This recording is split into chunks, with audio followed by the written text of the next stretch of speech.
le Bangala, il n'y a plus de Wagenya. Nous n'avons qu'un peuple libre. Nous sommes tous des citoyens. Nous devons marcher à fond, même conclure des accords avec le diable pour refaire l'unité du Congo. Rien à faire. Le Congo restera un et indivisible. Au service de la patrie, il n'y a point de temps politique. Seul compte la compétence. Allez, Mbote, Balandi Abomoko Télévision, et c'est un peu que vous allez belé, le jeudi, le 12 septembre 2024, tous allez en direct dans l'émission Bomoko na Ligue des Champions, émission peuple congolais. Ou tous allez ko kabola makanisi na ba congolais nyonso bazali côté la biso na kati émission Bomoko na ekolo Mbote mingi na équipe technique bazali ko sunga biso na Midelelo, papa Claude Azana prise de vie. Merci na merveille Katouma la réalisation, assistance à Gilles Payot. Vous allez belé besoin na biso na Facebook live na YouTube en direct besoin na biso na Bomoko na ekolo émission na débat politique na lingala auto réfléchir makanisi. To relobela actualité mboka na biso, boyebi bien nakati ya mboka na biso ndenge la muka zali kosenga cohésion to relobela yango to relobela ville province ya Kinshasa to relobela insécurité est mboka na biso to relobela dossier zali nakati ya prison centrale ya Makala est-ce que ils ont un bras de fer entre le ministre de la justice na magistrat tout ça to relobela yango Kinshasa zo bonga eza réalité to slogan to relobela yango sommet à Chine ba retomber nango zali ni to kabola makanisi bi de côté na ba quartier généraux, il y a des partis politiques, notamment IDPS, il y a aussi la MAPI, le paix, parti, il y a mon amboka ADD Congo, il y a mon amboka presse implingé, tu as un peu comment bazaï s'organiser, nakati yamboka na biso Congo, tu peux simbo temingi pas mon amboka Israël Mutombo, Sango. DG azota la biso depuis bosolo na politique depuis Siombote na confiance aux aliko sala biso na musala kitoko aux aliko sala kati ya mboka na biso Congo journaliste investigation o yazolo ngola bato complexe azaliko dénoncer ba comportement mabe certes ba influencer zo azaliko sala ba comportement mabe na ba TikTok pour la robe sa jeunesse ya téléméli yango la bito vivre na réalité to vivre na bosolo allez nazala mona mboka David Mbouyi azali moko vice azali président cellulaire.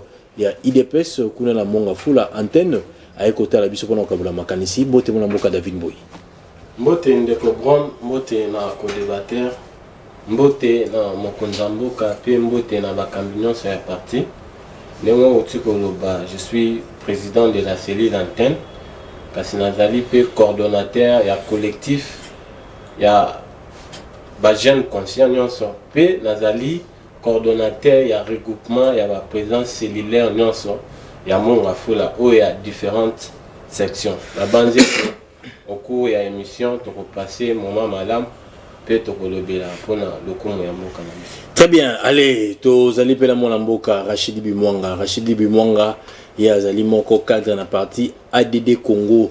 Il y a mon amboka presse impengé, bango bazana kati la muka, bazali ko soutenir Vision Martin Fayulu. Na epito ko kabula makanisi, mbote mon amboka Rachidi Bimwanga. Mbote Ndeko Bron, merci beaucoup pour l'invitation. Merci na Ndeko nango to kabolani plateau. Ngana pesa mbote na bakongomani o bazwi libako ya kolanda biso na ngongoyo. Et puis na pesi mbote na président véritablement élu par le peuple congolais, président Martin Fayulu Madidi, ainsi que président national Nabiso, Prince Pengi. Mbote na bana ADD Congo Mobimba. Voilà mon lobeli nabino yeyo Rachidi Bimwanga Ken. Merci beaucoup. Très bien. Rachidi soto za émission yotala no caméra côté la TV arrêté. Nando déjà ozomona Rachidi Bimwanga mwana ya Chango. Chango oui. Très bien. Allez, mwana mboka David Mbouyi. Réellement qu'est-ce qui se passe na IDPS to mona ki dès quand yo za kanini.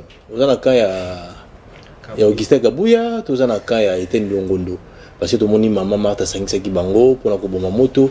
Qu'est-ce qui se passe réellement? Est-ce que Bayokani, unité continue à IDPS, Bomoko continue à IDPS, accepter Augustin Gaboué comme secrétaire général, Tozana Elwana Moussou, ça se passe comment maintenant à IDPS? Voilà, merci pour la motuna et à Yambona, la côte à la question est allée IDPS, qui est notre très cher parti. Nako tenir à nous remercier, la base ou bien les membres de la cellule antenne, puisque mon coloya le 25. Nous avons une activité, une installation, un comité à Sika Otosali, puis il y a une inauguration, il y a bureau, il y a Sika, il y a cellule antenne. C'est pour dire que la cellule est allée travailler dans la vision de Mokonza Mboka.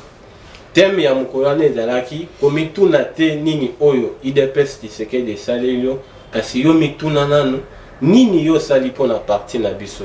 On a remercié les combattants puisque l'activité était organisée par la cellule. Namoni wana directeur Elisha Lelo, Passi Kabeya, Jonathan et puis Gédéon na Armen au accompagné qui biso pour la organisation wana et activité wana namoni pe kulutu na nga vejim o tozala kina ba pour la réussite activité wana. Cette activité est relaxée que l'IDPS ezali coexister. Et pour que IDPS na fonctionnement naé c'est d'abord la base où ils allaient au sommet.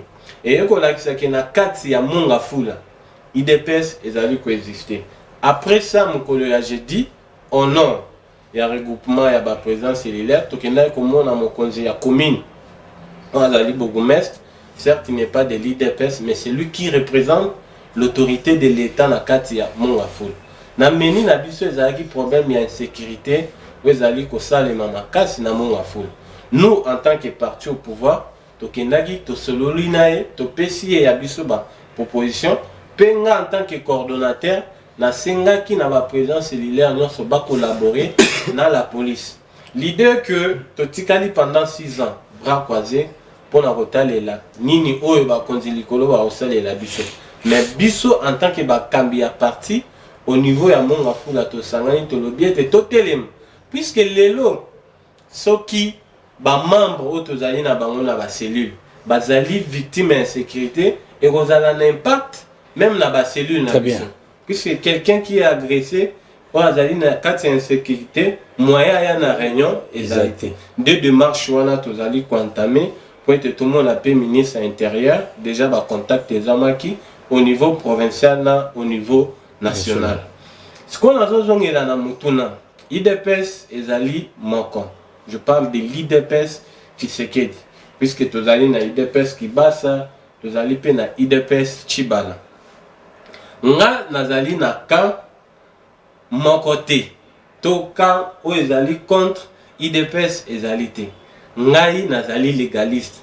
Nazali mutu o nazali intellectuel, nazali mutu o nazali ko respecter bamibeko statut pe règlement ya IDPS. Nazali kabouyiste teneti batu misusu. J'ai réfléchi pour l'intérêt de notre parti. Certes, en tant qu'un parti démocratique, le problème est en raté. Moi, quand même, la divergence en termes d'idées est en mais tous, tozali, l'autorité de référence Wazali, mon corps qui est le président, Félix Tshisekedi. Dur qu'il y a, moi, oui. Mais, tozaki déjà et pas Maman Marthe, Oyo, à Sengi, na kimia alobiete mokonzi soki azongi. Là c'était pendant que mokonzi aki na Chine a retrouvé solution. Lelo mokonzi aye. Certes kimia ezali na kati ya IDPS mais mokonzi aye okutana na ba problème ebelo ezali na mboka. O ezali priorité ezali ba engagement o ezali na yango pona nation. Ils ont fait privé. Ils ont fait privé. Nos problèmes au niveau interne, je sais que mokonzi a apporté solution pour l'intérêt ya IDPS. Kasi na kokende pona koloba ete ezali ngambu ya ba légaliste pourquoi? Kabuya eko s'imposer te. Si aujourd'hui Kabuya azali au sommet ya parti, ezali conséquence ya babiloko mibale. Ezali congrès o to salaki na nganda ya ezali confiance o tata mokonzi ya ekolo APC. Puisque lelo je peux me dire que je respecte les chefs de l'État. Mais tant nazali ko respecter ba décision te ou bien batu oya chiwana oya azali ko pesa confiance wana nazali ko kene na contradiction. Très bien. IDPS ezali moko, IDPS ezali ko soutenir tata mokonzi ekolo, IDPS ezala même sur le plan légal, il y a une seule personne en ce moment IDPS oyo to pesa ki pouvoir na congrès na nganda ya la. C'est lui yenda azali na signature ya ko engager IDPS. Direct tokozonga biso nyonso na ba o bakei c'est la famille IDPS tokobongisa nos problèmes au niveau interne. Merci. Je n'ai pas dit qu'il y a des problèmes égalité, mais moyen le bélaron na plateau égalité, tozali na bisika o to bela ba problème na biso. Allez, merci. Allez, moi Lamboka, Rachidi Bimwanga, moko ya ADD Congo, papa Claude Dianzono, Rachidi Bimwanga. Donc, binobo ADD Congo, siège nous arabe. Parti nous arabe, parti malette, vous avez un siège, et c'est boye bani, vous dites la sima faïlou, vous avez un parti, vous avez un membre, un cadre, vous avez une réunion. Merci beaucoup, Papa Brown, pour la moutona. Naina lobelo romo solo bawa. D'abord, on n'est pas lobby. Si on a moni bateau ya IDPS parti au pouvoir, bah comme causons à siko dans le bon sens. Parce que na otolanda maloba ndeko David a lobby ni que ono IDPS cette fois-ci tu étalé makam na biso à la place publicité, c'est-à-dire nous allons gérer nos histoires en interne. Coup de bravo na bango parce que cette fois-ci maintenant bah eu conscience. En fait, Ndeko Brown, Kokota na G à bateau 10e mérité. ADD Congo est à partir moro munene kati na mboka na biso. Pourquoi? Parce que ADD Congo est bandit depuis 2011. De res mémoire Chaloupa ou à sa qui création à partir wana. Donc voilà, aujourd'hui les partis sont dirigés par Prince Epengi. Donc depuis 2011. Ça l'a fait congrès, Bino. Oui, tout ça l'a fait congrès. D'ailleurs, vers 2023, tout ça là qui un peu, tout ça la congrès, ou tout sa confiance na biso na président Martin Fayulu comme candidat na biso na ADD Congo a présenter na simulacre élection le cas qui na 2023. Au toninga siège na biso zami na avenue de l'enseignement. Numéro 191 commune à Kassavou. Non, ils siège à ADD Congo. ADD Congo. D'ailleurs, chaque dimanche, nous avons une réunion. Cadre Bazali, c'est un parti, structure établi. Nous avons un secrétaire général, Dr David Kamba. Nous avons des secrétaires généraux. Donc, les partis, dans le moment où ils ont implanté plus ou moins dans les. D'ailleurs, tout à l'heure, pour installer parti dans la province ya Maindombe oyo ndeko Xavier Mavoaka fédéral na biso Chango na utiri na bazo pesa mbote tout à l'heure même azapé na plateau moko quelque part.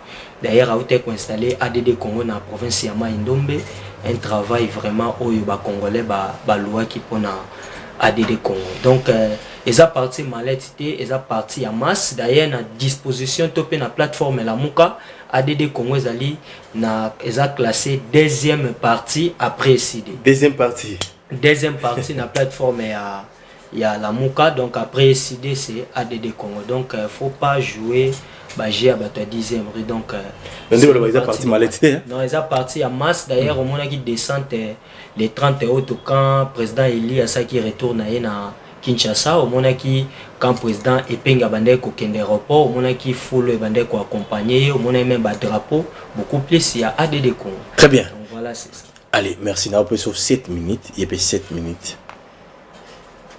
Au bien Martin Fayulu la zone Congo, a un message pour la cohésion nationale. Est-ce qu'elle est là pour la guerre ici là est en Mboka na biso? Est-ce qu'elle est là pour qui met côté na Mboka na biso? Est-ce qu'elle est là pour réformer ça na Mboka na biso et aussi la cohésion nationale? Autrement dit dialogue. Mais malobani ba olobana kata dialogue wana. Objectif à dialogue ezali nini? Partager à poster. Pourquoi pas Martin Fayulu la commune mokonza mboka tiki na institution? Pourquoi lingi ko sangisa batu tout autour ya cohésion nationale, cohésion égalité? D'abord bazo bane yemora lambalia bako yate ndenga lobala ba Moïse Katumbi ndenga lobala batu mususu. D'abord yemoro foson a sangisa ba opposant ba biaza na opposition te azali na résistance. Ça se passe comment d'abord na cohésion nationale o yazo senga vision na ngozali nini makantine zali nini pour la mboka na biso Congo ozana 7 minutes d'ordre déranger. Merci beaucoup Ndeko Brown. Vous savez nelo komoko tukoloba que non aloba ki président Eli aloba ki lambalia d'abord nangina ça un peu recadrage na lambalia ezaki par rapport ya porte-parole et opposition. Ndé le secrétaire général il a décidé à utiliser qui terme wana. Donc ce n'était pas que non na phase tozali ya cohésion nationale que le président Eli aloba ki que non lambalia non mais ezaki par rapport ya porte-parole il y a opposition. Bon, en fait, pour un dialogue, il y a cohésion nationale. C'est vrai, le président Eli Martin Fayulu Ndé Tobenga Kaye, Topé Congolais Babenga Kaza Aigle. C'est-à-dire, à mon amusika. Ndeko Brown, on contredire ngate, Topé Congolais, on contredire ngate, situation actuelle autour de l'examen en Mboka Nabiso. C'est vrai, la République démocratique du Congo a faire face d'abord à l'agression rwandaise, à complicité na Ouganda, na la communauté internationale et puis na AFC Anang. Donc au bazar on a pour lutter afin que la RDC est à la balkaniser. Or, ce qui te zongi na ba origine, te dit que biso ba lega biso mboko ezaki mobimba. Toko lingate la République démocratique du Congo et ba kozala couper en morceaux. Que telle partie est commis dirigé peut-être topé commis ya ba Rwandais, telle partie est commis ya ba Ougandais. En tout cas, eloko wana toko telemela yango parce que nous tous nous sommes des Congolais. Même Ndeko Chilombo, malgré nos divergences politiques, c'est un Congolais autozan a droit bisonyos te ba ko défendre mabele o.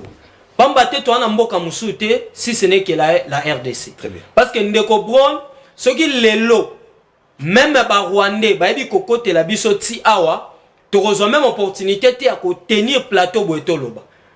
Yango wana toza censé ya ko enlever d'abord ba divergence politique, to yeba d'abord ko construire biso nyonso AS, to mi sala biso nyonso to koma moto moko afin que to yeba ko éradiquer agression rwandaise à complicité na communauté internationale.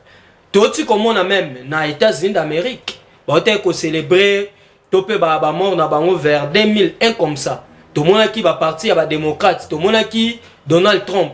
Bango nyonso bazaki ensemble. C'est-à-dire lorsqu'il s'agit de la patrie, et c'est un abisoto longola d'abord ba casquette na biso politique. Ici je parle comme étant pas du tout ADD Congo, mais comme étant patriote qui aime son pays. Cohésion nationale, oui. En tout cas, na phase tozali mboka na biso na posa ya cohésion nationale. Pourquoi? Parce que d'abord, toko se rendre compte d'abord en interne, parce que la guerre oyo tozo subir lelo, d'abord nous avons des traîtres au sein d'abord Yambo Kanabiso. D'abord, biso moko nanu en interne, ça pose un problème. Où nous devons être dans une même étape, tu vas discuter où est le Congo. Parce que Ebele bazo croit que c'est comme si le président élu Martin Fayoul, cohésion nationale, partage ya gâteau, partage peut-être Ebele au nord au Kabulaba Poste. Non, nous devons rappeler aux Congolais. Le dialogue nyonso ezalaki organisé par M. Kabila. Fayoulou n'a jamais été ministre.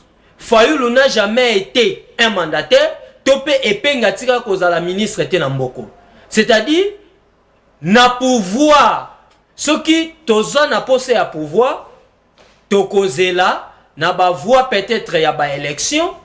Pour na même peut-être Fayoulou na pouvoir. Mais dire que les lots tozo profiter na sima ya cohésion nationale pour que tozo ba poste eza vraiment penser moko trop ya bomwana.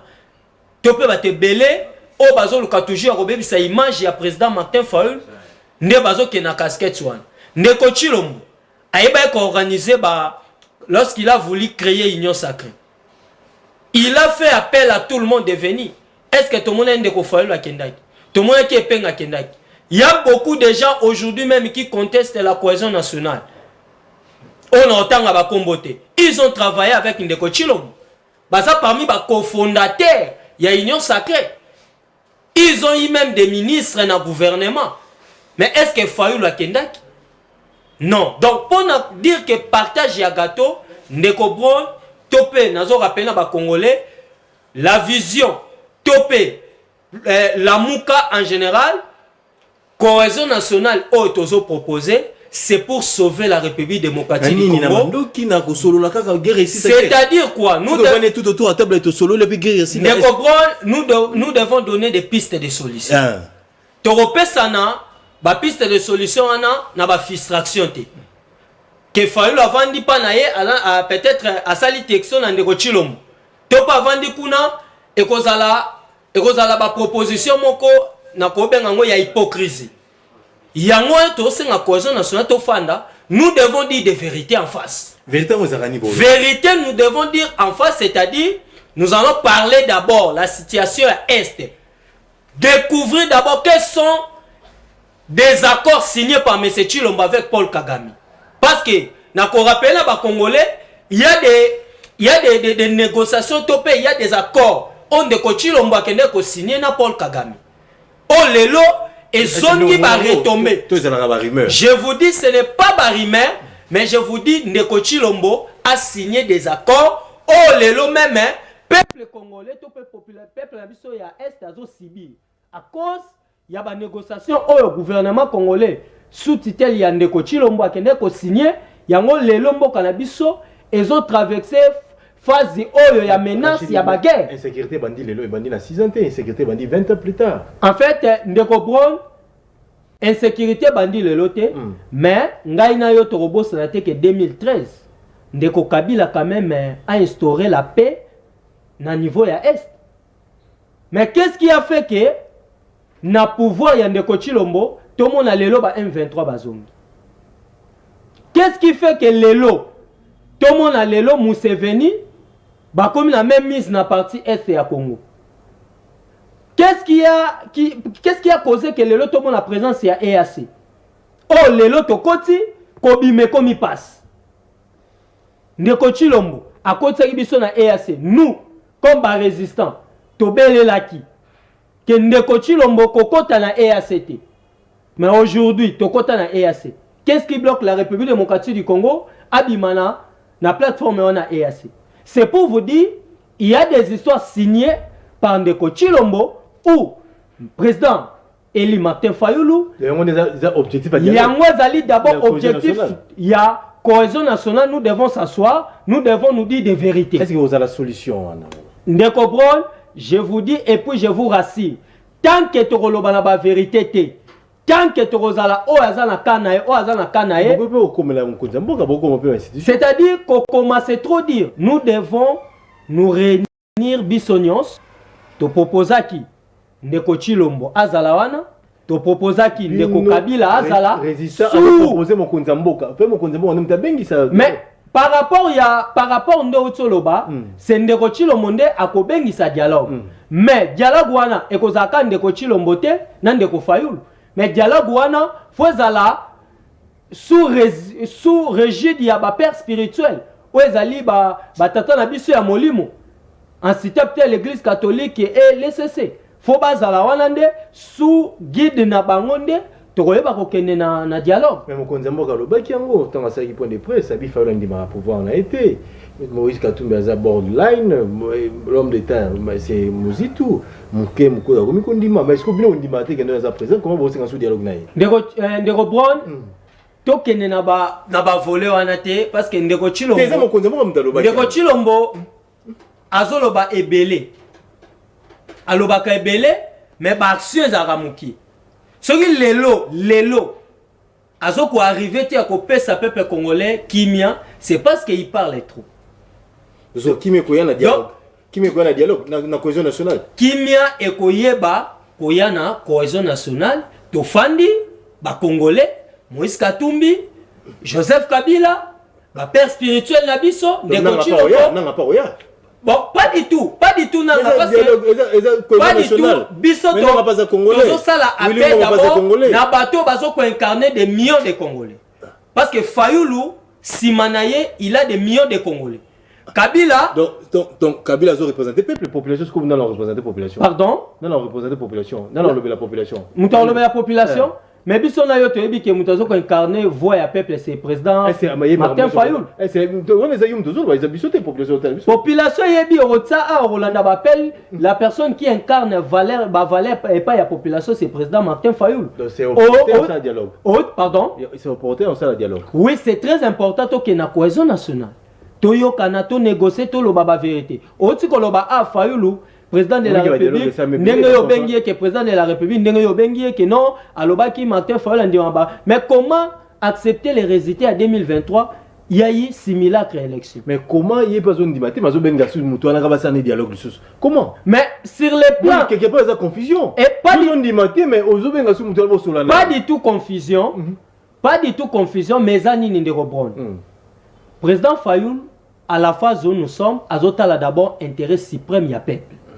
Parce que na minute yo photo longola d'abord ba casquette politique parce que ceux qui acteur politique oui, c'est-à-dire na phase oyo toza dialogue politique na phase oyo tozali agressé nous devons d'abord toyeba kota d'abord souci à population to se soucier d'abord na population oyo chaque jour il y a des tueries yango wana esengela biso toke na cohésion nationale tokoloba na ba vérité même eloko évoqué à l'élection mais même il y a dialogue wana te reposer problème même il y a l'élection 2023 la manière dont l'élection les cas on doit se pardonner non pas du tout donc la base d'abord il y a cohésion nationale topéa raconte autres proposer biso na la muka c'est d'abord toyeba kolobana ba vérité et puis koyeba ko régler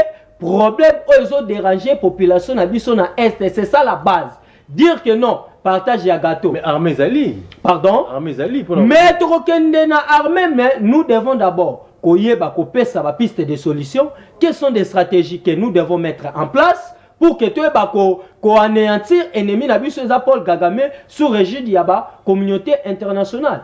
Donc nous devons d'abord s'asseoir de comprendre tolobani ba vérité nous c'est-à-dire toloba langage moko parce que après cohésion nationale tous nous devons parler un même langage c'est-à-dire même langage mais il faut soutenir les institutions c'est ça même langage pardon même langage mais kasi yango na toke non na cohésion nationale toke na cohésion nationale nous devons nous dire des vérités après toutes ces vérités nde tokoyeba sikoyo ndenge nini tokoki koaffronter monguna na biso ezali Paul Kagame et puis na Museveni. Très bien, merci. On consomme 5 minutes sans me déranger. On a relation dans la question. David Mbouy avant Kimia. David Mbouy. Mboke zotambola bienté, chômage ezali, insécurité ezali, rentrée scolaire zongi bana bazongi classe bienté, biloko ezali komata, transport ezali pasi, situation ezali chaotique, mbongo ezali komona na te, ba salaire ya bato ezali insuffisant, train de vie ya baisio ezali likolo. La Mouka, à l'égide du président Bango Martin Fayulu, basengi cohésion nationale, ba Congolais to vanda, to solo, no to eba, ni miesa la Kemboka na biso tambolate. Toko sa ndeni poto trouver solution na kati ya mboka na biso. Yango Martin Fayulu ta ke Congolais asengi cohésion nationale, Mokonzi Mboka, Moïse Katumbi, Joseph Kabila, Corneille Nanga, Willy Ngoma, to vanda ba Congolais to solo la poto trouver toute solution pour mboka na biso qui est biso. Bino vous avez IDPS, vous êtes favorable à la proposition de Martin Fayulu. Merci Ndeko Brown. Avant de la question, tika namoni Ndeko Azaki n'a besoin de parler na TV pendant qu'il y a dans le problème en matière. Quand on vient sur un plateau de télévision, les un plateau pédagogique. Bana bazako na biso, ba parents, voire même des professeurs, il y a ba université, voire même des maîtres. Il faut monter à Zolanda comprendre ni nos oloba. D'abord, peuple a ébiqué qui est un seul président élu. C'est le président Félix Antoine Tshisekedi Tshilombo. Peuple a ébiqué l'honorable Martin Fayulu Azali député honoraire de Yebi. Peuple a ébiqué position naé et banaraté. Il parle de ADD Congo. Ils allaient parti mallette puisqu'ils allaient dans la sieste. Et dans la province, moi je fais le tour, il y a Katanga Mobimba, Kasai Oriental, Kasai, Natikali Komona, Ata, toilette, moko sous forme à toilette, ADD Komote, si, et si des alliés na yote, ADD ou comme na yote. Prenez d'abord le temps, ancrage à parti politique, tout parti politique, force na yango, baye belakango, l'ancrage nango sur la population. Baye belakango au niveau de l'Assemblée nationale. Vous n'avez pas un député aux autres partis à Mounen.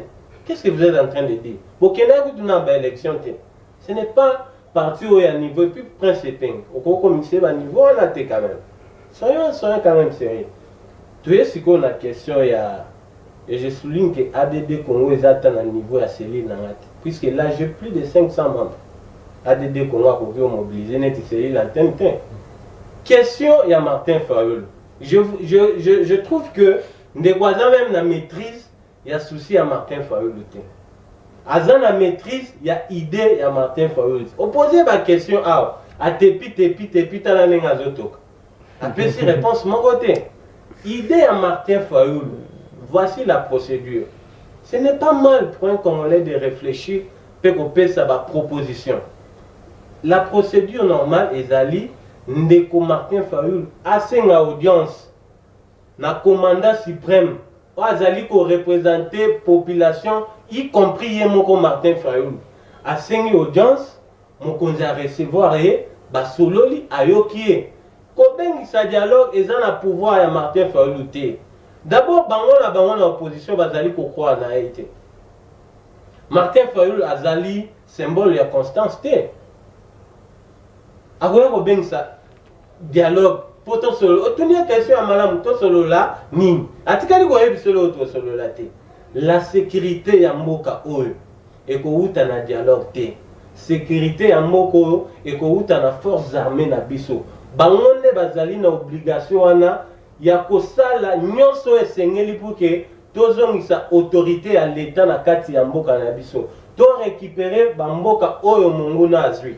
Opposer une question soki dialogue national nandanga koya ote il faut bat oyo bazali ko réunir ba millions de Martin Fayulu a réuni ça millions de personnes à Simanaï. Au moment qui retourne à été. C'est déjà un message que azali lisusu na crash non seulement ezali conséquence il y a trahison ou il y a ça na Genève. Les noms quand tu le fais au nom ya opposition. Pendant que batu ya opposition na bazali ko croire na yoti. Et puis tant à lobby que non Martin Fayulu aloba ki bolamba bolia et puis Martin Fayulu azali na ba capacité à ozala un homme d'état. Est-ce c'est Fayulu d'abord? Un homme d'état. C'est Fayulu d'abord qui a parlé. Tu as confirmé au lobby aloba ki on a circonstance c'est Fayulu d'abord mais vous avez confirmé. Vous avez confirmé qu'alobela ki on par rapport il y a porte-parole et opposition. Porte-parole et opposition ils allaient légal. Ils allaient dans la constitution que l'état il faut y a opposition peut représenter l'opposition à la prise en charge par l'État. C'est la Constitution. Et d'aller négocier ce qu'elle dit. Et puis quand tu dis qu'il y a des accords, mon frère, quand vous venez sur un plateau, c'est préparé. Les autres ton de journaliste à Tunio. Ba accord ou signama qui ezali wapi. Accord wana et lobby ni. Ba signama aujourd'hui tu ne seras pas à mesure. Donc, quand tu viens sur un plateau, zala à mesure à bolo, babilo zali qu'on maîtriser. Donc, si la question, y a des Martin Fayulu, azali na qualité wana te, ezali ba compétence na été. Compétence wana ezali réservé na mokonza mboka. Ndeko zala na la place à Félix Tshisekedi, yoza chef de l'État. Un ancien député national, aya ko bengisa dialogue, yo chef de l'État ya ko répondre. Ata yo kondimate. Nous sommes des Bantous, même dans l'angle c'est pas de l'orgueil, mais un chef de l'État, c'est lui qui représente tous les Congolais. Mais un ancien député, Ayako Ben Isayo, un député monté dans le Parlement. Il y a des procédures. S'il y a des propositions à faire, en tout cas, député national, nous avons les cas de père et de mère. Tellement qu'il y a des députés, après si loi n'a proposition n'a pas de coaching. C'est de même avec Martin Fayulu. À cause de la proposition n'a après si député national moko, ce qui a donné je peux vous mettre en contact avec un député. Il y a comme membre au Parlement.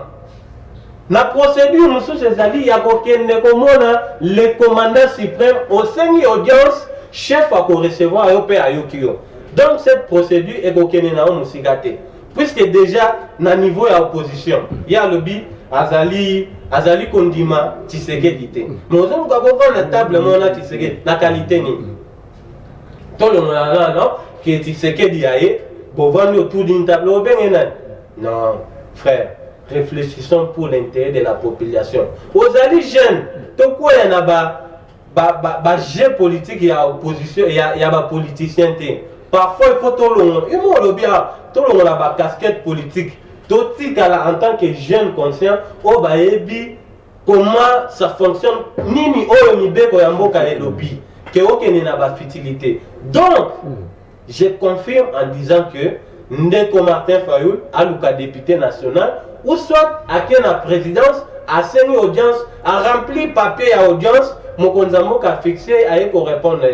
Et puis, tant à aux sous parole, ayebisa biso quand même par corps elobaki nini po ete bato bazali kolanda biso toyeba ke oza pour dialogue te oza pour cohésion nationale tozali moment ya dialogue te toyebi badialogue même si na idée ya Martin Fayulu ayaki na proposition moko déjà ye moko amitie chef donc il y a ma réforme il se voit déjà que non c'est lui le maître maintenant le président Tshisekedi à niveau pour dire que même ma collègue na ya opposition bakotikala koyokana te tozali moment ya dialogue te mokonzi ya mboka sur le gouvernement national émettre ba moyen ebele pour l'armée na biso lelo toza na loi où ezali kotia ba disposition nyonso na ba voyage nyonso azali kosala ezali ya pamba te voyage oyo akendaki Chine biso tozali komona kaka forum économique na nsima no oyebi te et puis à soulever point ya EAC ndeko na ngai EAC nous sommes membres ya EAC soki bayaki bakoki mi ebongo okondane MONUSCO te pwana MONUSCO azalaki yawa mais à respecter ou bien à sali makambo toyokana te babimaki. C'est de même en tant que pays, tozali na kati ya ba structure. Martin Fayulu asengaki SADC. Pourquoi? Puisque nous sommes membres ya SADC. Donc, il ne faut pas qu'on mette ma confusion na bano bazali kolanda biso, bano ba boti ou bien ba professeur ou ba pesa biso matière, yo ya ko memaka moi confusion na. Donc, bino la pouvoir za na bolingo ya mboka. Et ça est important pour le moment quoi. Pour le dialogue nenge suka. Quand lui-même amitié déjà chef, et ça chef de l'État renommé Premier ministre. Non, nous allons moment en athée, cher président Martin Fayulu, député honoraire, aller chercher un député en fonction d'Aline mandat, à même ma loi, dans une proposition alors, à même on va traiter dans le Parlement. Ils allaient en dehors de l'institution. Je vais citer. Nous sommes tous Banamboka. Olingamboka et il faut la chef de l'État. Aujourd'hui, ils sont à l'opposition, ils sont à la majorité. Nous sommes fiers de Constant Moutama. Mais il vient de l'opposition. Les gens Azali Kosa la fierté. Ce n'est pas dire que tant que vous allez dans l'opposition, ou bien tout le monde a que celui qui est dans le pouvoir, au pouvoir plutôt, c'est un démon. Non. Tolingamboka, total en respectant constitution na biso. Tolingamboka respecter la constitution na biso. OK, bah argument mon mboka David Mbouya Pessi. Et c'est important pour l'instant, c'est non bango pour que na zone nationale tout na dialogue avec ndenge banandenge sukaka. S'il y a des propositions, bah komi yango, bah Pessi et puis ko likambala moko mon mboka. Est-ce que bah argument na Pessi au moyen comment? Ndeko Brown, au moins tant qu'il y a na télévision, c'est pour éclairer la lanterne et l'opinion publique. Vous savez, bandeko ya IDPS et le réseau Bouma Bango za lolendo. Yango moni même pouvoir na bango za pouvoir moko bazo ko arriver te ko ba solution parce que baleki lolendo. Ogi ndeko nanga ye moko a se contredire. Les messieurs qui parlent au nom, l'ancrage politique, vous à des Congo, vous n'avez pas de députés. Les messieurs directement, il a changé, il a dit, oh non, Burkina Faso n'a pas d'élection. Comment biso ba tokena une élection te tozana ba député? Parce qu'il sait très bien que ADD Congo topé la muka na ba élection législative et puis provinciale na ba conseil communal biso to participer à guité. Mais comment tu oses à la député? Pour tout ça, l'ancrage, oh yazoloba. Donc vous allez remarquer qu'il y a confusion. Et puis, ndeko botika lolendo. Botika lolendo kono en qualité il y a président Tshisekedi, à quoi na Fayulu te, Fayulu ni à quoi na Fayulu te. Mais la rencontre au Seigneur ben saïbang. Ba fanda inde. Non, Fayulu ko benga appel solennel qui se mokonzambo kai. Appel solennel. Bah, au fond, de temps que va frère, votre Congolais. Solennel. Pour sauver le Congo, nous avons le temps d'abord de sauver la République démocratique du Congo qui est en danger. C'est Fayulu dans la qualité au ben ça dialogue. Il y a convoqué dialogue. Fayulu. Dans la qualité. Oui, Fayulu à la qualité. Étant que qui? Étant que d'abord citoyen congolais.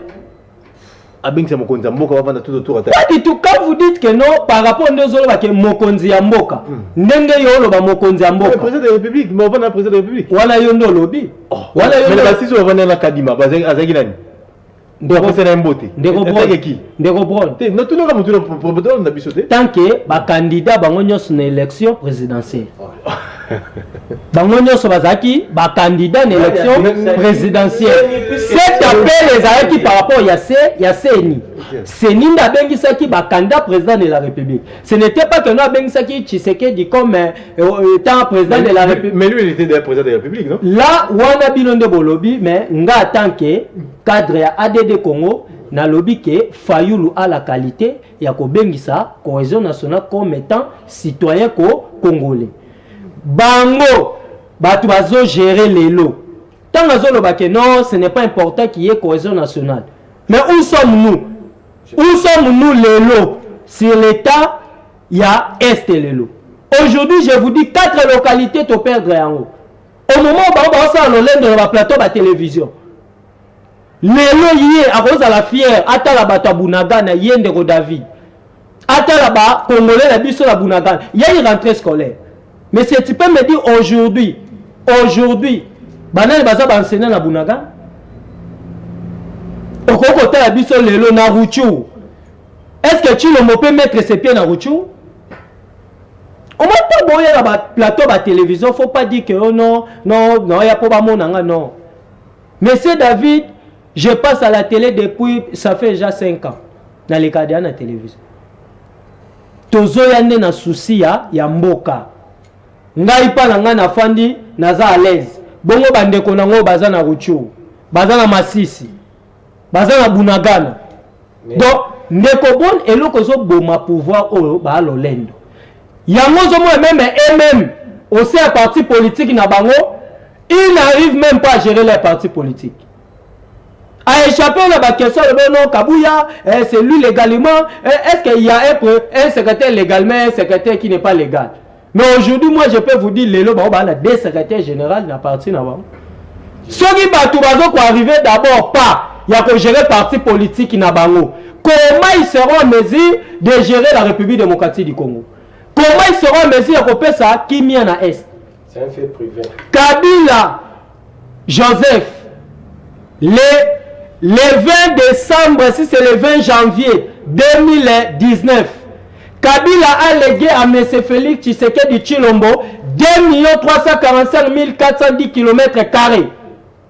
Aujourd'hui, un Congolais de père et de mère qui est au sommet de l'État. Où est parti Bunagana? Où est parti Massis? Où est parti Ruchu? Si aujourd'hui nous avons des fistrés politiques, les gens comme les Nanga, ils ont choisi, il y a aussi Mamindou qui sait que nous condamnons.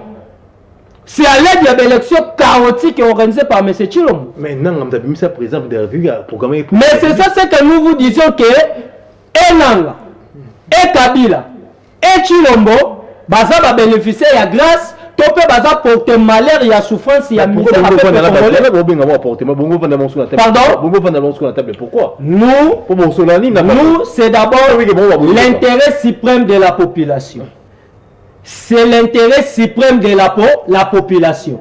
Ndekoboni lelo, le président véritablement élu par le peuple congolais, Martin Fayulu Madidi, azo prôné valeur, yango dans la souci ya peuple. Tango toyota lelo na este, ba déplacer. Tozota lelo situation économique ya mboka. Pardon? Mais pourquoi tu sais qu'il a voulu être président de la République? C'est la population qui a voté. C'est la population. Mais quand on essaie de vous choisir comme étant chef de l'État, c'est pour amener quoi? Des solutions. Tu sais qu'il y a un ce qui n'a instauré qui vient à STT, mandat dans les échecs. Aujourd'hui, tu sais qu'il peut regarder les Congolais. Il y a Est. Abandela phrase one. Il est au pouvoir. Mais il est au pouvoir. Qu'est-ce qu'il amène comme solution? Donc, pour amener la solution, c'est la cohésion nationale. Pour nous, la Mouka, ADD Congo, nous devons essayer la cohésion nationale. Mais oui, il y a papa, le dialogue est salami et belé. Mais ce n'est pas un problème. Tu sais que dit pas à qui a la membre de dialogue. Est-ce que Azora poste? Question pour un champion. Tu sais que des membres de la dialogue est tout convoqué par Kabila. Tu sais que les Azora poste? Donc, tous à place à la poste était. Nous, c'est l'intérêt suprême de la population. Et surtout, et l'occasion pour intéresser le président Eli Naba Congolais, c'est d'abord la situation à l'est du pays. la balkanisation aux communautés internationales sous régime, il y a Paul Kagame et Museveni. Parce qu'aujourd'hui, quand vous suivez Ndeko Tshisekedi, il condamne seulement Rwanda, pas Museveni. Or, les lobbies sont très bien, il y a Museveni, il y a Paul Kagame, sous régime, il y a communauté internationale. Il y a le président Eli Martin Fayulu, tant que citoyen patriote, congolais, alingi, abengi bango bande konaye, to fanda, to balaye, to le langage moko, pour to éradiquer, to pe sa kimia, na population ya Est, et puis to pe sa kimia sur toute l'étendue de la République démocratique du Congo. Merci. Azo martelé, la solution pour la banque est la cohésion nationale. Il faut que Congolais to vanda, to yokana. Ni ne zo lekana Est na biso. To yokana. Comment to robisa mboka na biso na souffrance, na misère, na pasi oyo. Comment va toi rose misala? Comment salaire ya batu ko? C'est ça. Comment faut vendre tous la solution? Après tu as eu la résolution, tu as une applicabilité, bon qui bosso. Baza ko insister, bato la muka, baza ko insister. Babi président Bango Martin fait le président décidé, azana besoin posteté, azana besoin PRDMT, azana besoin de kimeza la kati mboka. Baza insister, bon vendre bo solo là. Mais pourquoi le bozo boya? Je comprends, je l'ai dit au début que les oiseaux maîtrisaient même l'idée à Martin Fayulu. Parce qu'on posait une question. Et pour ça, les manaformani, à Benissa, les citoyens congolais na qualité nini. Tant on a ébissé que les chefs de l'État, celui qui représente même les députés nationaux honoraient Martin Fayulu. À quoi qu'on dit matin que un citoyen congolais a posé la question à tous nos autres. Je n'ai pas mesure même de dire formellement la procédure ni aux alénatés. Je vous informe dans cette histoire, Martin Fayulu Amitié déjà chef. C'est lui le patron, il y a un gérer Batunion son. Est-ce qu'il y a vu Zwata ya Rotangango, Zwata ya Royoka Ebe qui a un plateau boye. Quand nous avons dit que les chefs de l'État, et ça nous l'a noté, c'est lui le commandant suprême. Il y a un Zali qui représenté les Congolais.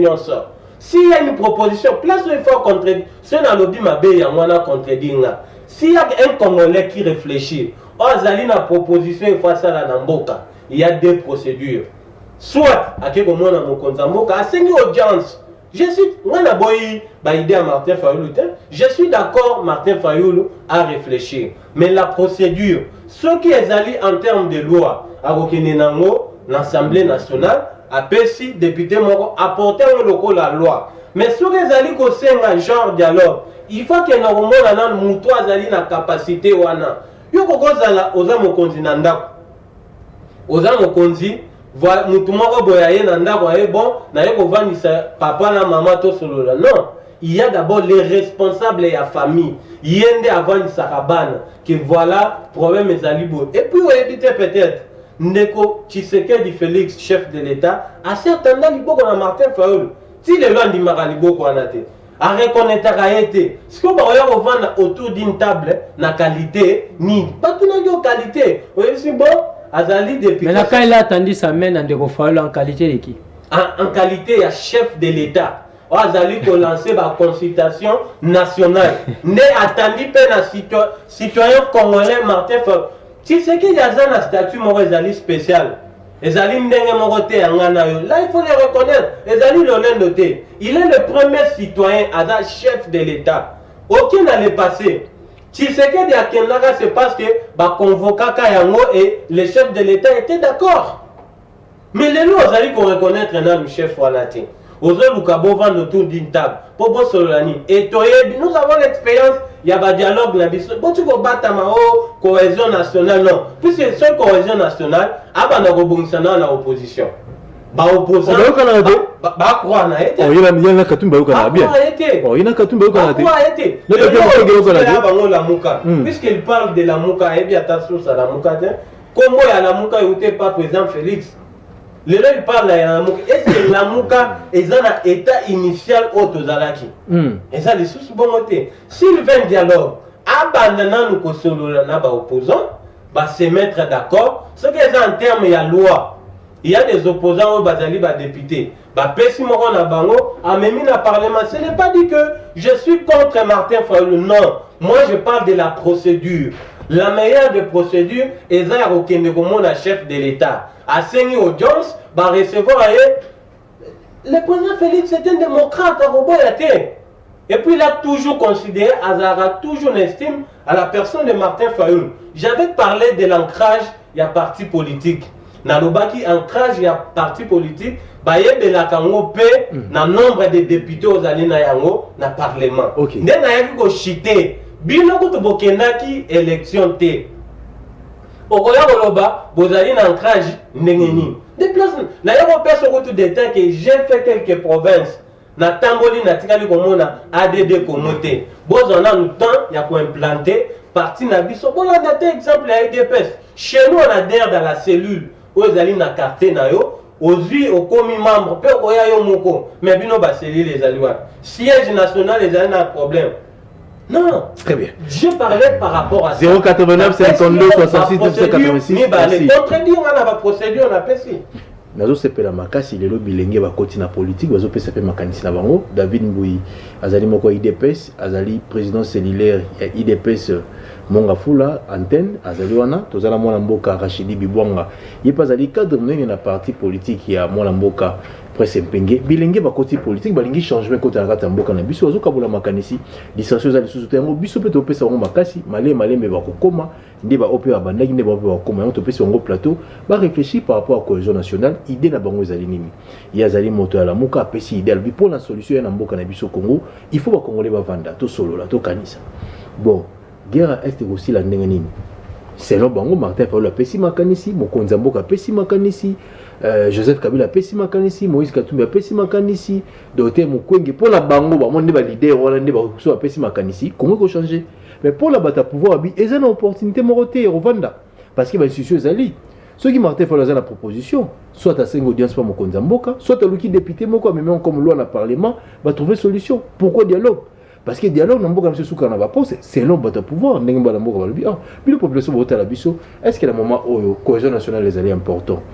Il faut que les politiciens soient vendus, solo, là-bas, quand ils sont convaincus qu'ils sont pour Yango, Bengi Bisso na 89 52 66 986, petit point de vue est-ce que c'est important cohésion nationale dans le moment où la mouka zali ko senga yango question mibale est-ce que Martin Fayoul azali na qualité ya ko convoquer cohésion nationale azali na qualité ya ko convoquer cohésion nationale et puis ba médiateur to médiation au sein ma nani au PCM ma qualité vous avez Congo vous avez biso na 89 52 66 986 c'est aussi ça dossier on va baxer n'importe sauter bon elo ngana baxaka keza que ndeko David a atika vraiment ba ba sentiment atika ba sentiment na makambo etali eta très bien parce que là allô bonjour ndeko bengi comment on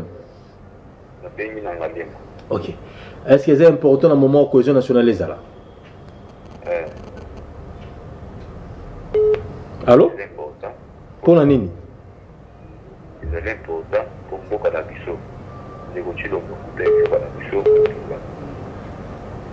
et puis Boutaye change mes affaires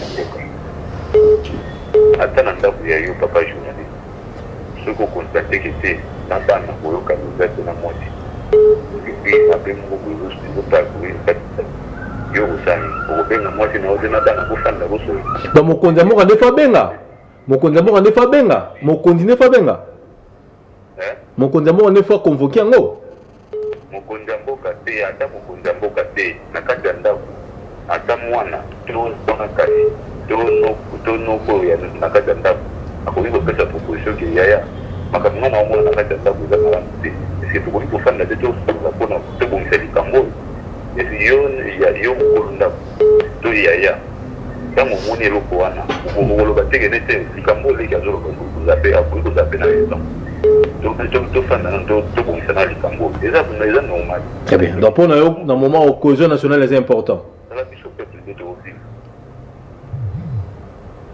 eza important. Très bien, merci.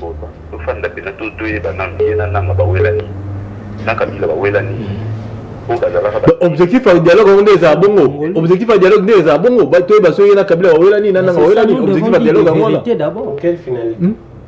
Allez, pour sauver la RDC. Merci.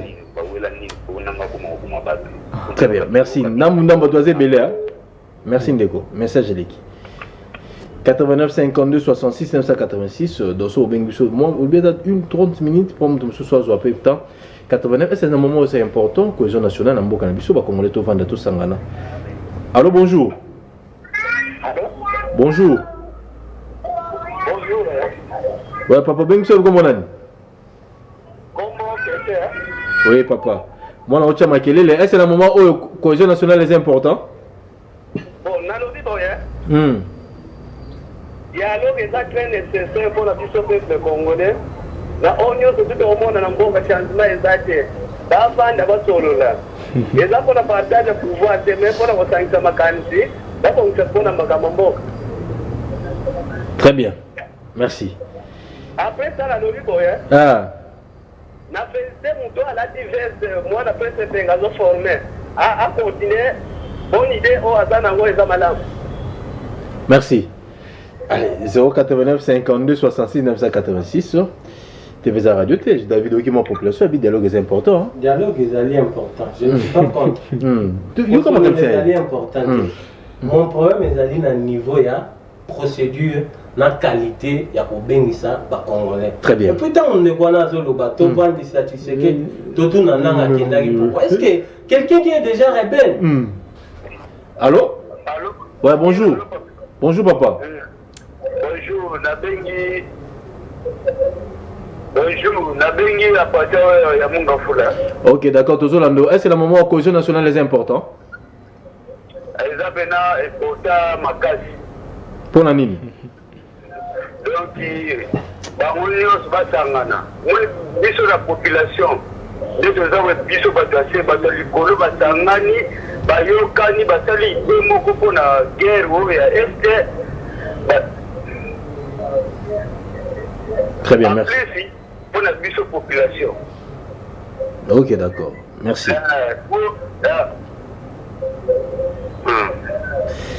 89, je disais que dialogue entre Congolais fait la caca. Ok. Mais je dis que la procédure, penani azali na qualité. C'est ça le problème. Je suis contre mon pas béni à l'hôpital béni ça n'a non.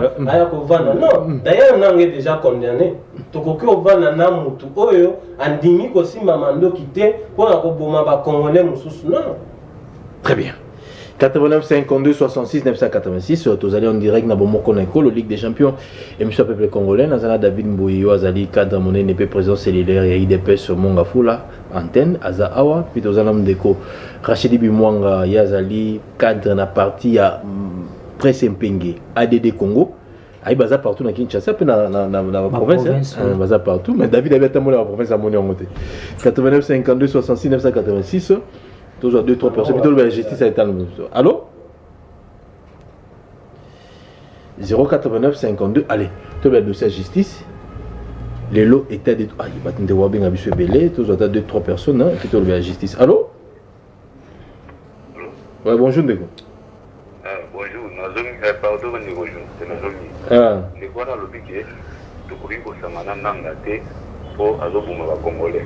Mais na kati ya union sacrée bwana ba rebelo ba kuma ba congolais bisi yo ba bomela ba congolais changement na moza na mate ko yo bo ya nanga mais nanga la kimata na bino uzai ba mata yini ta pesa bino pouvoir elo bo ina ba pesa pouvoir da président Seni a programmé qui président ba pesa la pouvoir te allez to bela eta ba lobako téléphone est ouvert non téléphone est ouvert. Monsieur, ça, le téléphone ouvert, Robin Gabisso. En aucun jour, tu vas vendre le téléphone est ouvert. D'ailleurs, il est déjà condamné. Prince, Enani Rachidi. Sozoba, yo kotala tuna, yo tala no caméra a. Kotala wakunate, yo tala caméra no awa. Ba ni ba mono ni ba mono soso, yo tala no caméra. Sozoba kotala mi réflexe, kunate yo tala la télévision, tala caméra mono, tout c'est bon. D'accord? OK. 089 52 66 986. Allez, toi la justice à Mboka na biso. Bras de fer entre ministre de la justice et magistrat. Est-ce que l'homme de Constant Moutamba a Moussala Kitoko a un espoir réforme? Il y a des mingi ba magistrat, lobby, alzana idée ko désengorger prison, mais ba sora bimisi batu, ba tindi sous foidé et on sala bongo pour les alaki sabotage à régler bloco dans 2 semaines. Est-ce que les lots Constant Moutamba a Moussala Malamon Mboka David Mboyi na Moussala était de chef d'état pessier? Voilà. Merci pour la question. Je crois que Constant Moutamba azali congolais lokola a congolais nyonso. Constant Moutamba nde na olobaki na ebandeli pour servir le pays et le bikaraté que ozala chef de l'État. Je rappelle aussi que Constant Moutamba est candidat président de la République. Quand le pays a agressé, l'unité et le but est que non, yo yana eloko moko boy au métier déjà le chef. Pendant qu'un chef de l'État azali wana. Ezali na ba moyens. Un jour na loba na plateau. La qualité, la compétence au ndeko Moïse Katumbi azali na yango, azali ko remplir ba critères, il y a un bon ministre des sports.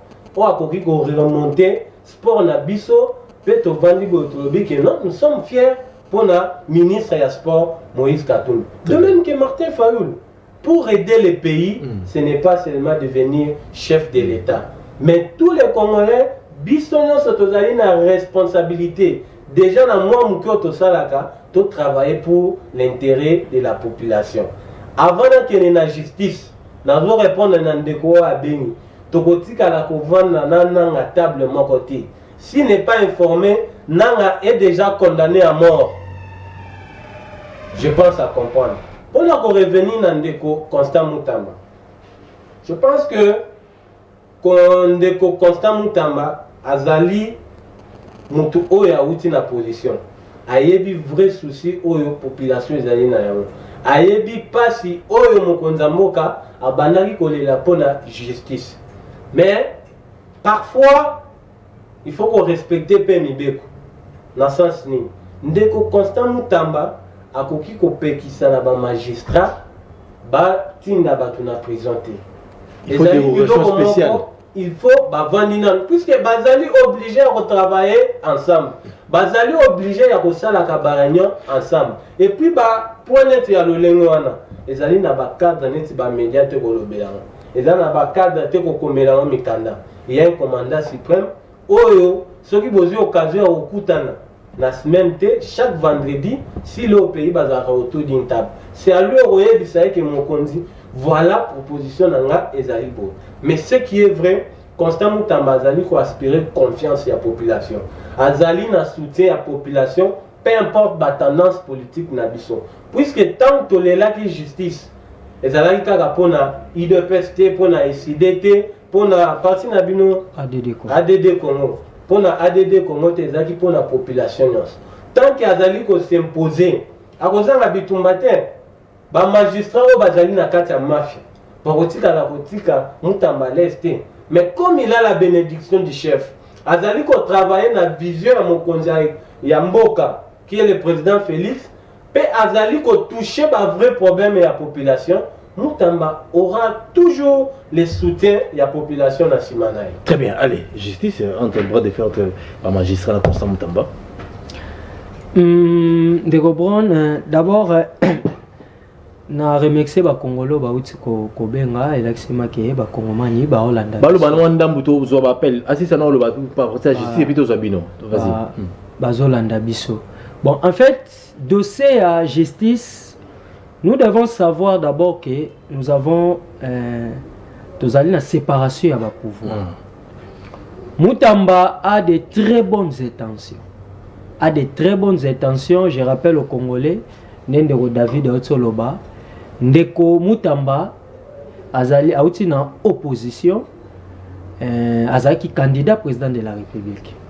À des fois d'ailleurs tous saluer ba intention azanango, mais apparemment je vois c'est comme si Constant Moutamba azape na moi ba confusion. Oyo peut-être programme azaki nango ndenga za candidat président de la République qui devait mettre ça en application au moment où akoy ministre. Or, c'est faux. Pourquoi? Parce que lorsque d'abord la déclaration na Moko a outi oloba que non, avant que Tinda mutona prison, on doit d'abord consulter les ministres. C'est faux et archi faux. Par rapport à la loi Nabiso, nous avons les pouvoirs judiciaires et nous avons les pouvoirs exécutifs. Or, Moutamba fait partie d'un pouvoir exécutif où son hiérarchie, c'est le premier ministre. Très bien. Or, les magistrats font partie du pouvoir judiciaire. C'est-à-dire, les ministres ont le droit d'injonction.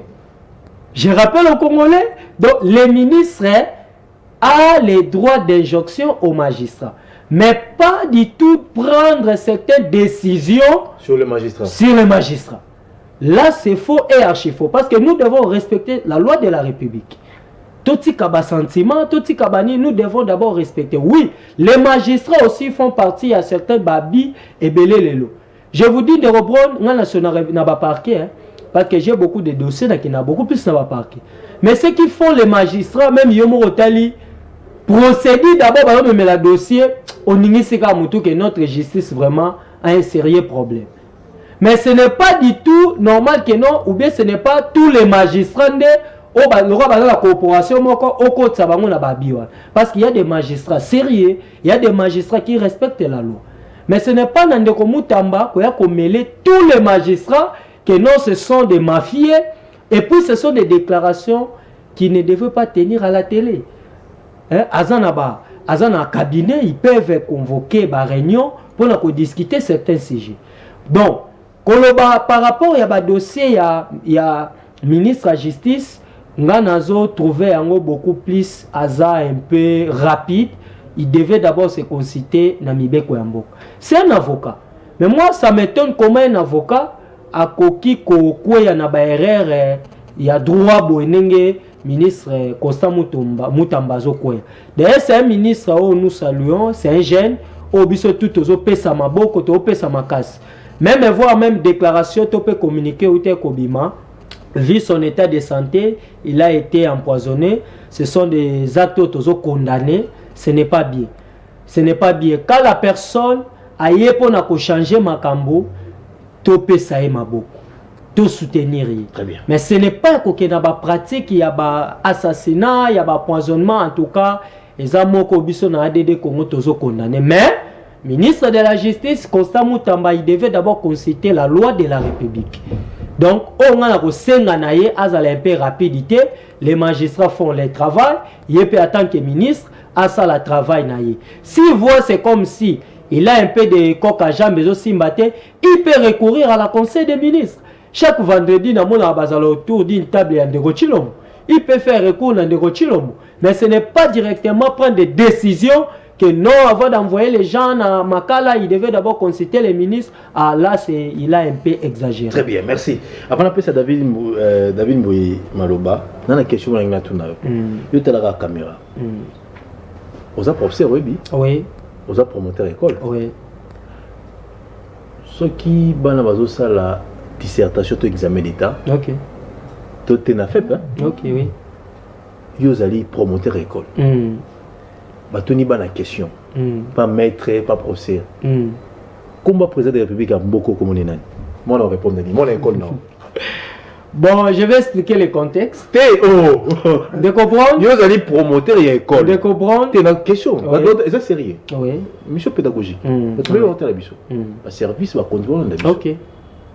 Vous avez une école primaire, secondaire, vous avez un examen d'État. Tu as fait testement pour tout le monde.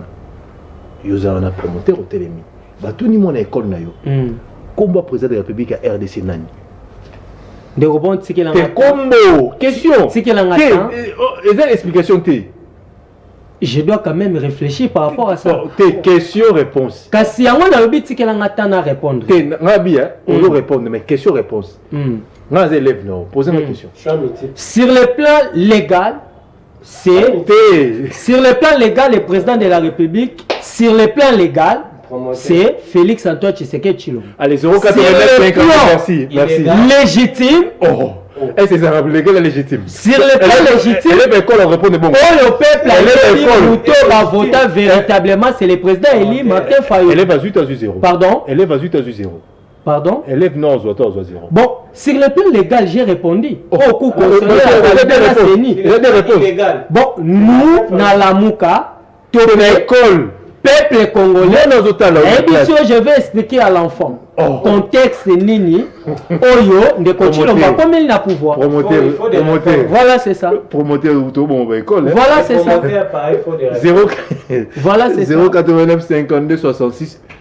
Bon, moi, on a les émissions pédagogiques, les émissions qui sont à la biso.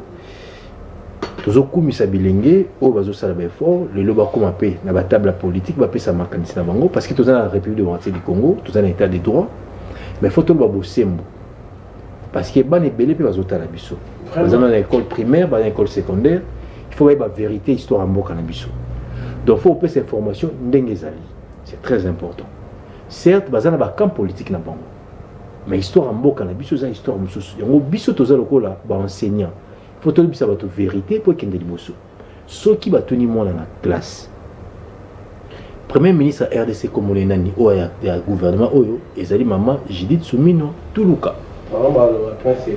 Ceux qui batuni mwana na classe président de la République comme on est nani son excellence Félix Antoine Tshisekedi Tshilombo. Il fait côte à tout le monde. Et ça a raté légal. Nani. Mais qu'est-ce qu'il amène comme solution au Congolais? Ça c'est un autre. Comme chez émission pédagogique, on a sa point de vue émission pédagogique. On a un angle politique. C'est de la politique. Bah, tu bélis, vas-y, bien, tu auras des personnes, bien, dans le contexte de l'émission, ça mis hors contexte de Kati. Allô?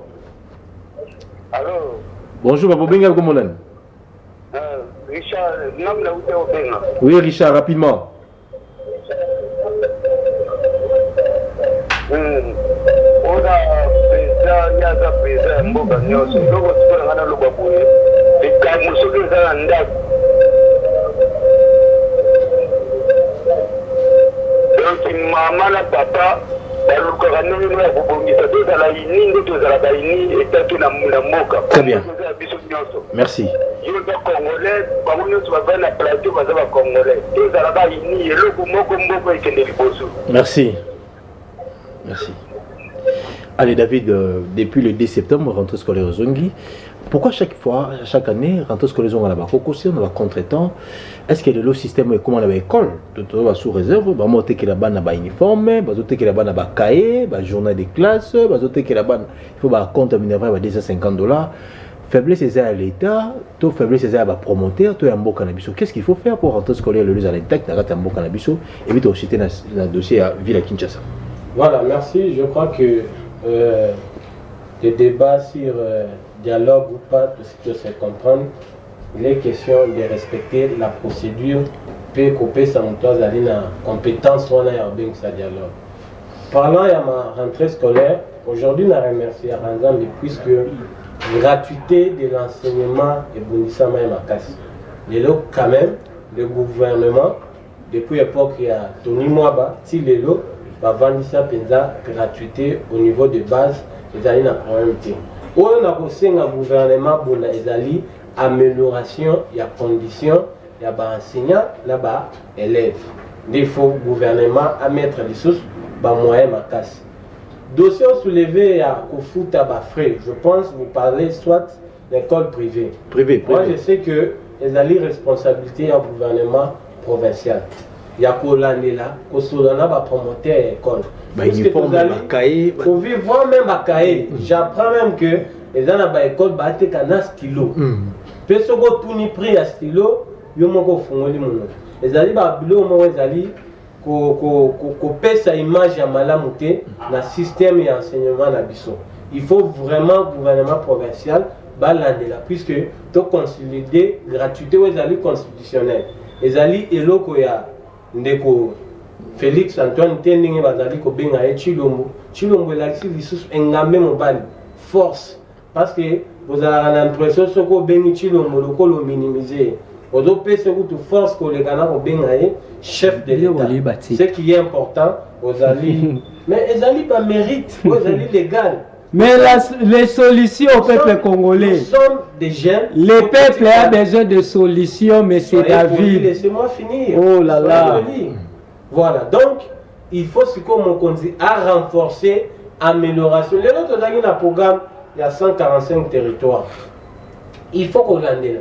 Certes, Babissika Moussou, le peuple d'abord, le peuple d'abord. Où est le peuple d'abord? Le peuple d'abord. Le peuple d'abord, c'est quoi d'abord le peuple d'abord? Champ de bataille. Mais 6 ans déjà, 6 ans déjà, 6 ans. Dans les 6 ans, tu as makambo ebele. Dans 6 ans, tu as makambo ebele. Bosel nini au population de terre. Les gens bazali kotanga ya fele oyebi. Oyebi en moté. Les lots oyo, certes, ezali muke, je demande même au chef à renforcer moni loko amemi wana ya Kanyamakase. Faut encore mettre des moyens pour créer même dans chaque province. ya ke bato to benga ba kuluna ba bendi bango bazala bâtisseur ya mboka. Aujourd'hui je vis ce système là bakenda kotika ba bana ba université mususu. Lelo oyo mokonza mboka, moi je suis étudiant de l'IPN. Ba étudiant bazali kolandanga. IPN auto zalaka na époque ya Kabila. Ezali IPN ya lelo te. Lelo tozali na ba bâtiment, je pense ndeko azali aux étudiants non? C'est ça. Mais aux alliés intellectuels, au yebi déjà ba condition ni IPN ezali lelo. To bana ko tanga na zelu. Lelo o to komi ovanda na ba condition Allemagne. Ça ne suffit pas. La condition Allemagne. La condition Allemagne. Allemagne d'Afrique. Allemagne d'Afrique. Il y a eu complicité Allemagne d'Afrique. Mais comment la condition Allemagne? Les longues conditions mais ali pour renforcer mentalité na biso. Très bien. Les lots pour mélanger na IPN et commence à la moisson.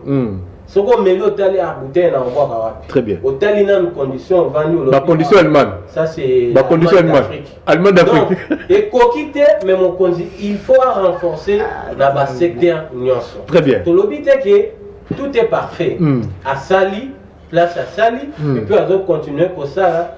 L'idée est que les peuples d'abord à se retrouver. Très bien. Les lots oyo na koki kotangelo route qui moins plus que moi je suis de mon afo.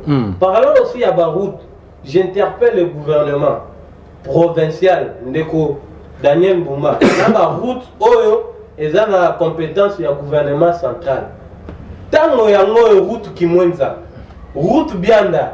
Toyebi ndenge mo ngafula mabele na yango ezali. Toyebi ndenge nini ba condition mbula yelaka na monga fula. Il est temps. Nous avons même appris que la route bianda ezali ko keneti na kimwenza mission mbongo ebima déjà. Mais tilelo misale ezali ko bandate. Nzela oya campus. Très bien. Oke nikin. Basali yango mezali na mabulu. Je me demande chef ministre Gizao na ebité. Mais ça membre IDPS non? Non, membre IDPS. Membre IDPS. Ça partie de la casquette il y a IDPS. Quand vous avez des responsabilités, et allez pour répondre à la vision à mon Konzamoka, pour répondre à la souci à la population. Très bien, merci David. Merci David. Allez, merci. Il y a un secteur enseignement, rentrée scolaire, difficulté il y a un secteur enseignement. De reprendre, merci beaucoup parce que au côté dans le secteur, je rappelle à David, nous avons ressorti un IPN depuis 2017. Pour le moment, je suis promoteur au lobby la vérité. Quand même, je suis promoteur d'une grande école à Kimbanseke. Au moment de reprendre, et ça passe. Au tout de David dit awa dossier même sur Nino Basali. Le peuple d'abord est Kendawa. Aujourd'hui, le peuple d'abord est Tikalaka Nabamoniere. Nous reconnaître que Bango, ça c'est le peuple d'abord. Mais le peuple d'abord, on te yebelaka ya IDPS, c'est-à-dire social à Congolais. Même il est là sur retourne de Kochilombo. Ayebiango Lissousouté. Je suis étonné, surpris aujourd'hui, membre ya IDPS, Azolo Bananaïke, au Allemagne d'Afrique. IPN est comme Allemagne d'Afrique, oui. Neko accueilli sur le plan infrastructure, topé construction à Moninde Basali IPN. Mais aujourd'hui, les lots étudiants bazo foot à frais académiques combien? $500. C'est faux. $500. 315 na IPN. $315. Mais à l'époque, moi j'ai fait, quand j'ai fait étudiant à l'époque, c'était 380 000 francs. Nakabila oye.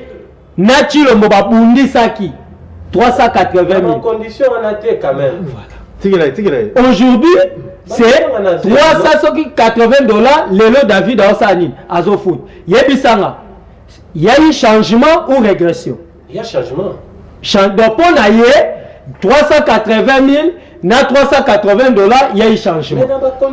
Aujourd'hui, professeur ordinaire aujourd'hui demandez à Bochab. Demandez même un professeur, on est même Moukoko Sambo, Lélo, professeur ordinaire à combien?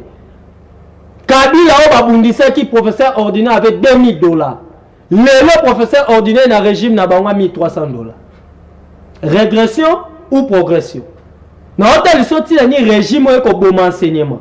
Il a parlé de la gratuité de l'enseignement. Aujourd'hui, la gratuité de l'enseignement. Mais, cher Bron, na oyebisa o lelo soki une école nanga bana ebele pourquoi lelo baparents bazokimisa bana na baekole ya public pourquoi une salle de cas qui reçoit 110 élèves. Il y a des écoles qui ont cité en été sur OK 110 élèves dans la salle moko bana ba vendre na mabele. Parce que nous parlons sur la gratuité mais voyons aussi la qualité de l'enseignement. Très bien. Parce que tokotinda ka bana te po bakende etelo mais tozotinda bana pour que bana pe bazo eloko na mutu. Je suis pédagogue, je sais de quoi je parle. Quand bana baza ebele d'abord il y aura c'est-à-dire destruction et pédagogie. Parce que l'enseignant ne sera pas en mesure de gérer une salle où il y a 100 élèves.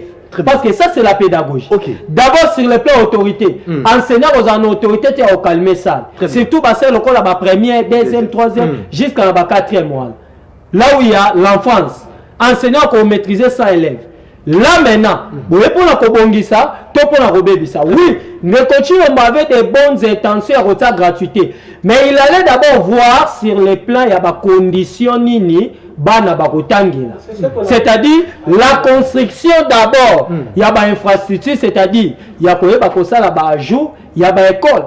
Il y a un na lobaka, la mouka au pouvoir sur un secteur, il y a FST, en tout cas, système éducatif n'a vu ce comme le roi Yamindele. Pourquoi? Parce que nous allons laver. Parce que même dans l'enseignement, il y a des mercenaires. Il y a des gens, ou même il y a un enseignement, non pour la rotanga, quand ils savent pas au Lukambon.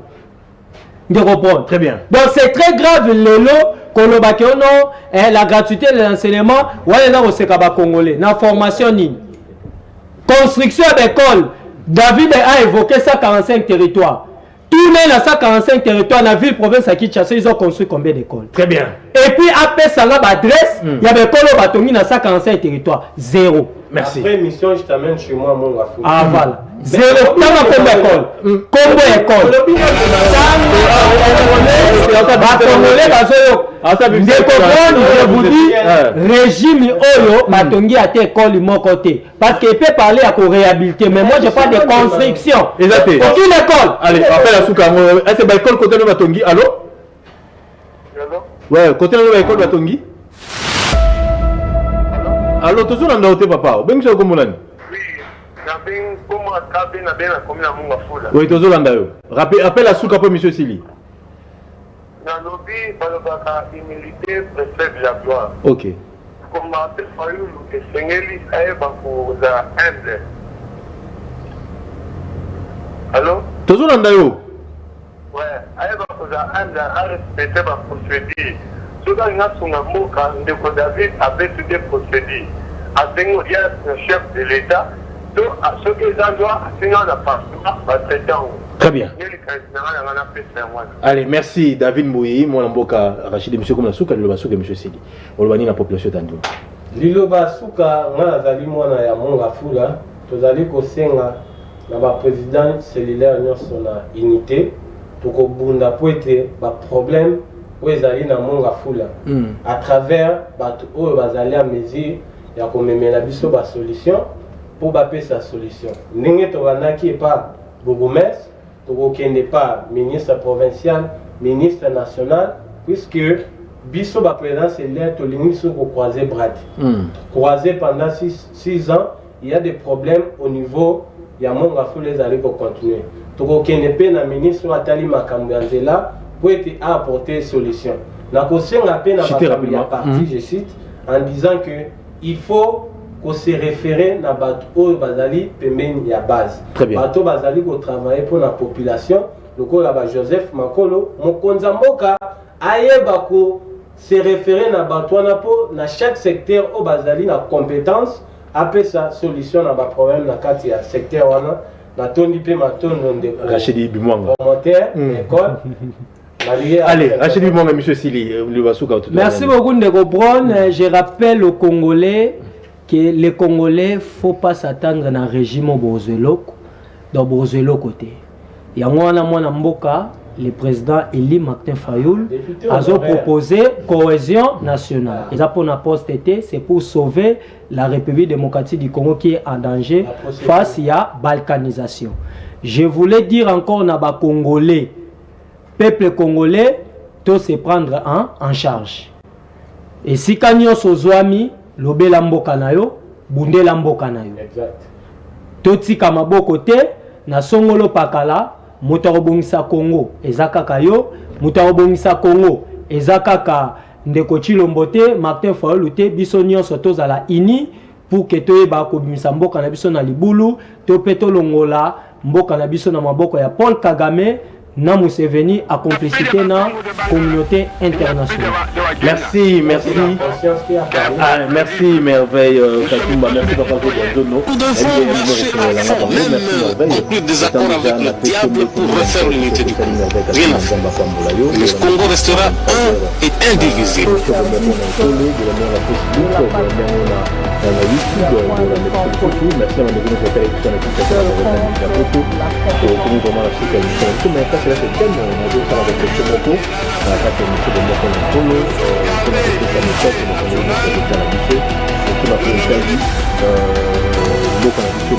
D'abord transition MCI, c'est tout